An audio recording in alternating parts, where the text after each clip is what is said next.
said, man, I think we're pretty good. Like, I think we're pretty good. But you don't know in today's era because of all the transfers, you don't know what the relative standard of good is anymore because everybody has new teams all the time. Well, I think we're good. I think we got something.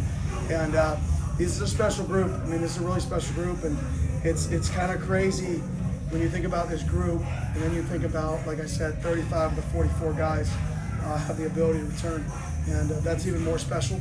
But we got a big game this week versus BYU, and if the Valley's not activated now, I don't know what will. How much fun are you having? A lot. Winning is way more fun than losing. I'll tell you that much. Way more fun. What's it like with these guys? Like, to see the fruits of the labor come together. You know, Yeah. I mean, it's unique because, like, we went to pregame meal. We don't really have rules. Some people say, "Oh, be quiet, don't speak." Other people are like, "Play music." Everybody has different deals. We just let them be them. And last week there was a lot of like joking around, and this week it was like silent. And we looked at each other and we're like, "This is either gonna be really good or really bad." But we're gonna find out. And I'm still on our team, and the way that we came out on the road like that, it was like we had a focus, and our guys felt disrespected going into the game. Coach, what kind of statement do you think your team made coming into Bill Center Family Stadium, where Kansas State has been undefeated here all season, and you guys pull out this win? Yeah, I think we made a statement that we're a good football team. And you can look at the records and crap. Every game you play in the Big 12, you never know who can win. So you can say this record, that record. Are you going to beat a good team? Are you going to beat a bad team? I know we've beaten 2 top 20 teams in the country this year when we played them. 1 at home, 1 on the road. I mean, I know that. That's what I know. I know we lost to 2 really good football teams on the road, 1 without our starting quarterback. And I know that these guys play hard for each other. And I know when another opponent watched our film, they see our guys play for each other. And I think there's great power in that. And it means a lot to these guys to come in here with that chip on their shoulder today and do something that really nobody thought we could do, except shout out Bussin' with the Boys, Taylor Lewan. He thought we could do it, right? Pat McAfee thought we could do it. Can you talk about maybe they stopped the run so well, how much the short passing game and getting the passing game early was instrumental for you? Yeah, I mean, they're a run pressure defense, so a lot of their early down pressures are not to stop the pass, they're to stop run downs. So they were very, very successful with some of their run pressures. So we knew we had to combat that with play action shots early and with screens early. So I think Coach Arroyo did a phenomenal job keeping them off balance with perimeter screens and shots versus the run pressures because they're not really built to get home.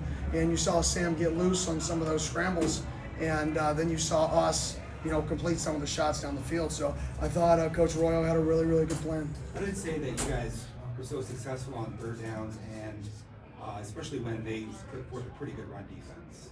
Yeah, well, one, we pass protected well, and Sam's good. Sam's really good. I keep saying it, and Sam's really good, and we should be really happy that we have Sam, and we have him for 2 to 3 more years. I mean, Sam's going to play on Sundays. There's zero doubt in my mind. Sam's an NFL player. I think the sky is his limit, and I think he's going to be the face of Sun Devil football. I think he's going to be. Nobody wants to talk about me. I suck at it on quarterback, so stop talking about me. Start talking about Sam Levitt. Start putting Sam Levitt on billboards. Start doing everything about Sam Levitt because a coach is useless without a quarterback, and that's one of the leaders of our football team, and he's a big reason we're having this success. How does a team at the beginning of the season believe in a vision that you have for the program and turn it into reality? Just one day at a time. One day at a time. Repeat. Can you go into some of the ways you and your staff were able to control the clock in the second half, whether it was the delay of games on the punt or What are you talking about? substitution? Oh, yeah, I don't know about the punt thing. That was unfortunate. We took 3 delayed games. That wasn't good. It sucked. And we're big on clock management. We're big on winning the details of the game. That unfortunate punt scenario, was about a minute of the game of gameplay. And then we got 2. They subbed twice outside of 2 minutes when they went out of bounds on their sideline, which gives us an opportunity. And, that saved about 35, 40 seconds on those 2 substitutions. And when you talk about winning good football games, you got to win the margins. That's a minute and 40 seconds that just playing smart football, our motto is smart, tough, the ball, the team. Where you just played smart football, you shortened that game by 1 minute and 40 seconds. And I'll say this, I'm glad that 1 minute and 40 seconds was not on the clock there at the end of the game. And you don't know when that stuff's going to show up, and it showed up the last 2 weeks for our football team. You mentioned the chip on the shoulder, and both Sam and X mentioned, kind of seeing the media predictions for this game. How much do you think that played a role in this game, but also, that chip, over the next couple weeks? Yeah, our guys are competitive, so when they keep going out there and winning football games, and everybody keeps saying that, oh, there's a reason why they're winning, and it's not because they're good, right? Then that's got to bother you. Like, this was the first week that I really dove into that, where I really, I was pulling things out to show the guys and really use that as motivation this week. I'm not really big on external motivation. I think external motivation is great for small periods of time, but at the end of the day, if you're not internally motivated to be the best version of yourself and repeat, then eventually you're not going to be able to just motivate with external. This is one of the few weeks that we really dove into people not believing in the football team and not believing in the guys, and I think they responded really well.